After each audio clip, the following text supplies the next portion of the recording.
सोचिए कि एक स्मार्टफोन है जिसकी बैटरी हमेशा 5% पर रहती है। ऐसे में फोन क्या करता है? वो सीधे बैटरी सेवर मोड में चला जाता है। एग्जैक्टली। बैकग्राउंड के सारे एप्स बंद हो जाते हैं, स्क्रीन की रोशनी कम हो जाती है। हाँ, और कोई नया अपडेट भी डाउनलोड नहीं होता। बस फोन इसलिए काम करता है ताकि वो स्विच ऑफ ना हो जाए। बिल्कुल। लेकिन अगर उसी फोन को अचानक से एक फास्ट चार्जर से जोड़ दिया जाए तो क्या होगा? धीरे धीरे स्क्रीन ब्राइट होती है और रुके हुए डाउनलोड फिर से शुरू हो जाते हैं। फोन अपनी पूरी कैपेसिटी से काम करने लगता है। और इंसान का दिमाग और शरीर भी कुछ इसी तरह काम करता है। जब कोई एक लंबे समय तक बहुत ही कंट्रोल्ड और सीमित माहौल में रहता है तो उसका नर्वस सिस्टम सर्वाइवल मोड में चला जाता है, राइट? एकदम सही। वहां क्रिएटिविटी, खुलकर हंसना या कुछ नया सीखना, ये सब जो बैकग्राउंड प्रोसेस है ना, उनके लिए एनर्जी बचती ही नहीं है। तो चलिए इसे घोड़ा विस्तार से समझते हैं। आज के हमारे इस गहरे विश्लेषण में हम इसी सर्वाइवल मोड से निकलकर फास्ट चार्जिंग तक पहुंचने की पूरी प्रोसेस को डीकोड करेंगे। और इसके लिए हमारे पास आज एक बहुत ही दिलचस्प सोर्स है। हाँ, हम डिजिटली सक्सेस यूट्यूब चैनल के एक वीडियो ट्रांसक्रिप्ट का इस्तेमाल कर रहे हैं। और श्रोताओं के लिए मैं बता दूं, ये कोई नॉर्मल व्लॉग नहीं है। बिल्कुल नहीं। इसमें 14 साल के एक लड़के आरव गुप्ता की कहानी है।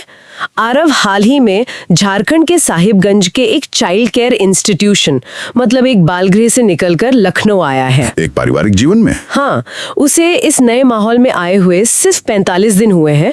और हम यहाँ सिर्फ एक शहर से दूसरे शहर जाने की बात नहीं कर रहे हैं। हम ये समझने की कोशिश कर रहे हैं कि जब एक इंसान की पूरी दुनिया अचानक से एक बंद सिस्टम से निकलकर एक प्यार भरे माहौल में बदल जाती है तो उसका शरीर खुद को रीबूट कैसे करता है। यहाँ जो बात सबसे दिलचस्प है वो ये कि इस कहानी के जरिए हमें साइकोलॉजी और अडेप्टेशन को एकदम करीब से देखने का मौका मिलता है। राइट। मतलब हम देख सकते हैं कि एक संस्थागत जीवन या इंस्टीट्यूशनल लाइफ एक बच्चे के न्यूरोलॉजी को कैसे शेप करती है और कैसे एक सेफ फैमिली एनवायरनमेंट उस पूरी कंडीशनिंग को तेजी से बदल सकता है। बिल्कुल।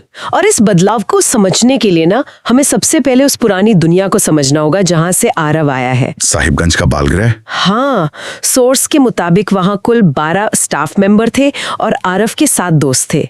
वहां की जिंदगी मिनट दर मिनट तय थी, एक कंट्रोल रूम की तरह। पूरा रूटीन फिक्स था। एग्जैक्टली। सुबह 6 से 7 बजे के बीच उठना, 8 बजे नाश्ता, फिर 11 से दोपहर 1 बजे तक पढ़ाई, और फिर 1 बजे खाना, और उसके बाद सोना या खेलना। राइट। फिर शाम को 5 बजे स्नैक्स और 8 बजे रात का खाना और सो जाना। हर चीज का एक टाइमर था। लेकिन एक चीज जो मुझे सबसे ज्यादा खटकी, वो बंद दरवाजों वाली बात। हाँ, वहां दरवाजे हमेशा अंदर से बंद रखे जाते थे। आरव ने खुद बताया कि हमेशा ताला लगाकर रखा जाता था ताकि कोई बच्चा भाग ना जाए। और उसने किसी को भागते हुए देखा भी था ना? बिल्कुल। उसने बताया कि एक बंगाली बच्चा था जो भाग गया था और उसे पकड़कर वापस लाया गया। तो मेरा सवाल ये है कि क्या इतनी सख्त पाबंदियां और बंद दरवाजे एक बढ़ते बच्चे को सुरक्षा का भाव देते हैं या उसे सिर्फ कैद का एहसास कराते हैं? देखिए, ये एक बहुत ही कॉम्प्लेक्स सिचुएशन है। बालगृह जैसी संस्थाएं मुख्य रूप से फिजिकल सेफ्टी के लिए डिजाइन की जाती हैं। उनका मेन गोल होता है कि बच्चा शारीरिक रूप से सुरक्षित रहे, उसे समय पे खाना मिले। 50 बच्चों को खुला छोड़ना एक लॉजिस्टिक और सिक्योरिटी रिस्क है, इसीलिए वे ताले लगाते हैं। बट इसका असर क्या होता है? असर बहुत गहरा होता है। जब दरवाजे अंदर से बंद होते हैं तो इंसान का दिमाग लगातार थ्रेट असेसमेंट करता रहता है। मतलब खतरे का आकलन? हाँ, बच्चा अवचेतन रूप से सोचता है कि अगर मुझे यहाँ बंद रखा गया है तो बाहर जरूर कुछ बहुत खतरनाक है, या मुझे यहाँ जबरदस्ती रखा गया है। दोनों ही केस में नर्वस सिस्टम कभी पूरी तरह से रिलैक्स नहीं हो पाता। ओहो। और अब लखनऊ की इस नई जिंदगी को देखिए। यहाँ आरव के पास साइकिल है। हाँ, आरव ने खुद कहा कि उसे यहाँ साइकिल चलाना और लैपटॉप इस्तेमाल करना सबसे अच्छा लगता है। और वो अपने नए पापा के साथ, जो उसे लखनऊ लेकर आए हैं, बाइक पर बैठकर ऑफिस जाता है, मार्केट जाता है। मतलब कल तक जो बच्चा बंद दरवाजे के पीछे मैडम के आने का वेट करता था, वो आज बाइक पर शहर की हवा महसूस कर रहा है। ये जो साइकिल चलाना है ना, ये इस बात का सबसे बड़ा सिंबल है कि उसे अपनी एजेंसी वापस मिल गई है। एजेंसी एजेंसी, मतलब खुद फैसले लेने की आजादी। एग्जैक्टली बाल गृह में उसका पूरा जीवन दूसरों के आदेश पर चलता था, लेकिन जब वो साइकिल के पेडल मारता है तो वो खुद तय करता है कि उसे किस गली में मुड़ना है, कितनी स्पीड में जाना है। अरे वाह, ये तो मैंने सोचा ही नहीं। और ये दिमागी विकास के लिए एक टर्निंग पॉइंट होता है। इससे उसके प्री फ्रंटल कॉर्टेक्स में नए न्यूरल कनेक्शन बनते हैं जो कॉन्फिडेंस के लिए बहुत जरूरी हैं। राइट, और यहाँ बात सच में बहुत दिलचस्प हो जाती है, क्योंकि ये आजादी सिर्फ उसके दिमाग पर असर नहीं डाल रही है, उसकी सेहत पर भी दिख रहा है। बिल्कुल। सोर्स में जब आरव से उसकी हेल्थ के बारे में पूछा गया तो उसने बहुत ही सादगी से बताया कि पहले उसका स्वास्थ्य ठीक नहीं था। वो दुबला पतला था। राइट। हाँ। और थोड़ा सा चलने पर ही थक जाता था, लेकिन लखनऊ में इन 45 दिनों के अंदर उसे लग रहा है कि उसके पूरे शरीर में ताकत आ रही है, थकान जैसे गायब हो गई है। और यहाँ का सादा खाना उसे बहुत पसंद आ रहा है, लाइक चावल, दाल, सब्जी और पतली पूरी। और उसका फेवरेट खाना क्या है, याद है आपको? अरे हाँ, मैगी या पास्ता नहीं, उसका फेवरेट करेला है। करेला साफ रहता है और बीमारियां नहीं होती। ऐसा लगता है जैसे उसने किसी बड़े की बात रट ली हो। बिल्कुल। लेकिन इसी के साथ वो एक बहुत प्यारी बात बताता है। वो कहता है कि उसके जो पापा हैं वो उसके लिए खुद खाना बनाते हैं, उसके कपड़े धोते हैं और उसे हमेशा सच बोलना सिखाते हैं।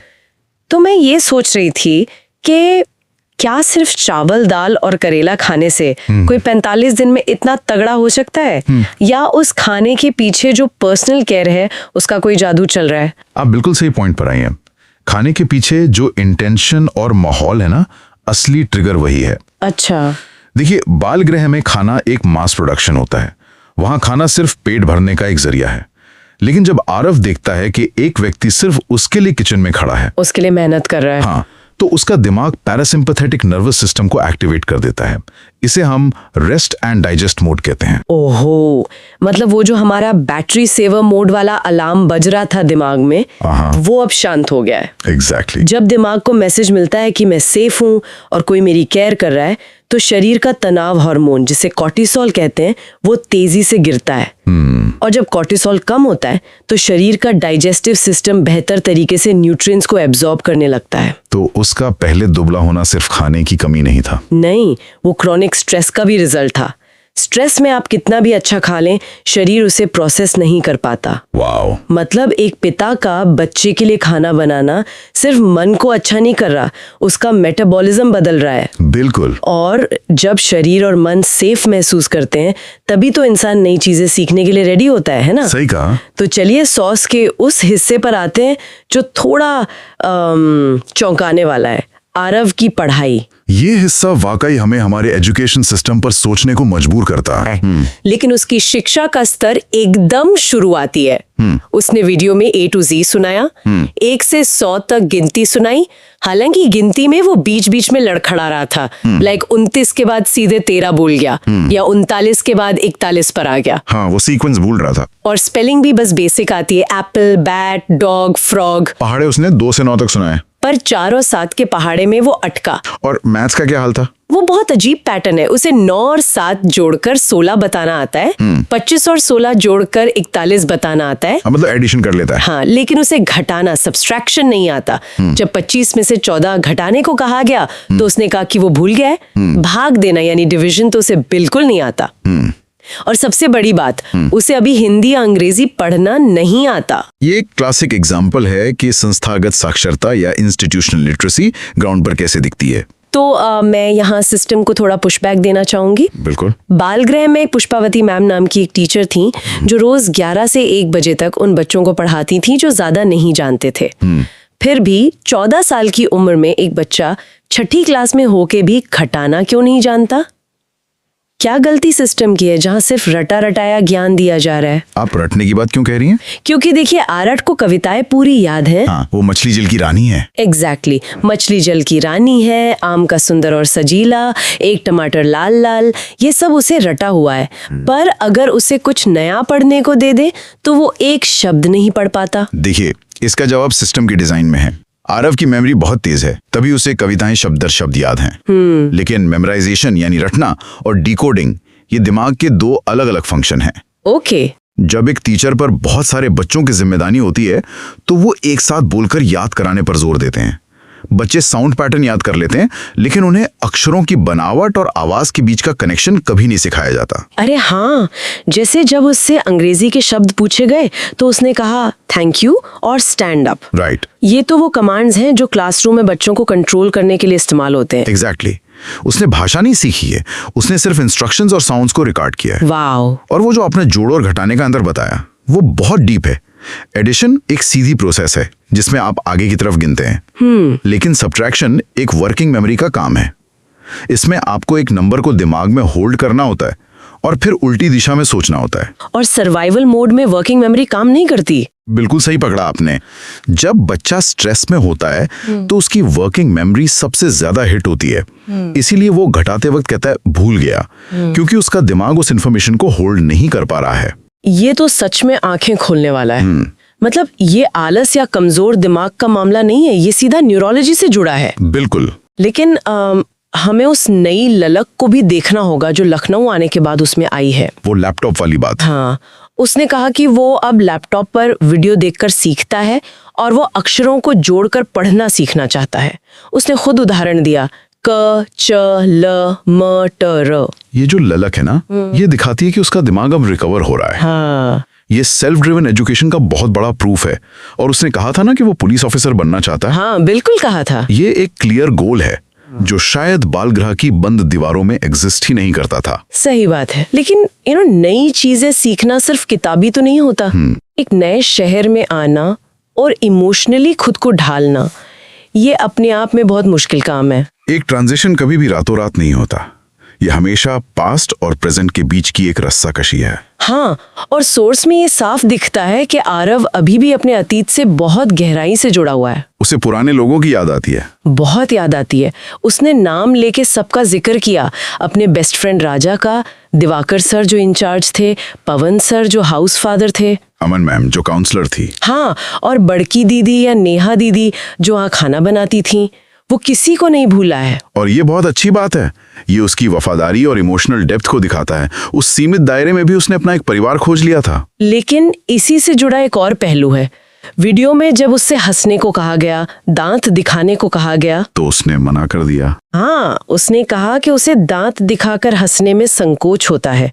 उसे कोई गाना या चुटकुला नहीं आता। और जब पूछा कि बाल गृह में गाना कौन गाता था, तो उसने कहा कोई नहीं गाता था, बस कविताएं गाते थे। तो क्या एक सख्त संस्था से निकलकर आम दुनिया के शोर शराबे और हंसी मजाक में घुलना एक बच्चे के लिए बहुत बड़ा कल्चर शॉक नहीं है? ये एक बहुत ही अहम सवाल खड़ा करता है। संस्थागत जीवन में ना भावनाएं एक्सप्रेस करने का दायरा बहुत सीमित कर दिया जाता है। मतलब हंसना मना होता है। शायद खुलकर ठहाके लगाना या गाना गाना अनुशासनहीनता माना जाता हो। बच्चे सीख लेते हैं कि चुप रहना और भावहीन दिखना ही सेफ रहने का तरीका है। ओहो, तो आरव का वो संकोच करना उसी की निशानी है। बिल्कुल। उसका शरीर लखनऊ में है, पर अवचेतन मन कभी-कभी उन्हीं पुराने रूल्स को फॉलो कर रहा है। लेकिन बदलाव तो शुरू हो गया है। उसने बताया कि उसने लखनऊ में एक नया दोस्त बनाया है, अरमान, जो एक सरदार लड़का है। ये बहुत पॉजिटिव साइन है। नया दोस्त बनाने का मतलब है कि वो नई दुनिया पर ट्रस्ट कर रहा है। और वो वीडियो के एंड में हाथ हिलाकर अंग्रेजी में कहता है बाय बाय, टेक केयर। हाँ।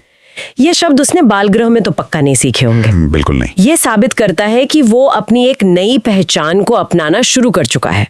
आरव 2.0। तो अगर हम आज की इस पूरी चर्चा को समेटें, आरव की कहानी सिर्फ एक 14 साल के बच्चे की कहानी नहीं है। ये इस बात का सबूत है कि एक सुरक्षित, देखभाल भरा माहौल इंसान के शारीरिक और मानसिक कमियों को कितनी तेजी से भर सकता है। बाल गृह ने उसे छत और सुरक्षा दी जो जरूरी था, लेकिन इस परिवार ने उसे आसमान में देखने का मौका दिया। इंसान के विकास के लिए सिर्फ रूटीन काफी नहीं होता, उसे पर्सनल अटेंशन चाहिए। एग्जैक्टली। और इसी के साथ श्रोताओं के लिए ये सोचने वाली बात है, दुनिया भर के बाल गृहों में ऐसे कितने ही बच्चे होंगे जो आज भी अंदर से बंद दरवाजों के पीछे एक सख्त रूटीन जी रहे हैं। बहुत से बच्चे। अगर उन सभी को ऐसा व्यक्तिगत प्यार मिले, एक लैपटॉप मिले और खुद उनके लिए खाना बनाने वाला कोई अपना मिल जाए, तो क्या हम एक पूरी पीढ़ी का भविष्य नहीं बदल सकते? बिल्कुल बदल सकते हैं। इस विचार के साथ हम आज का ये गहरा विश्लेषण यहीं खत्म करते हैं। आपसे फिर मुलाकात होगी।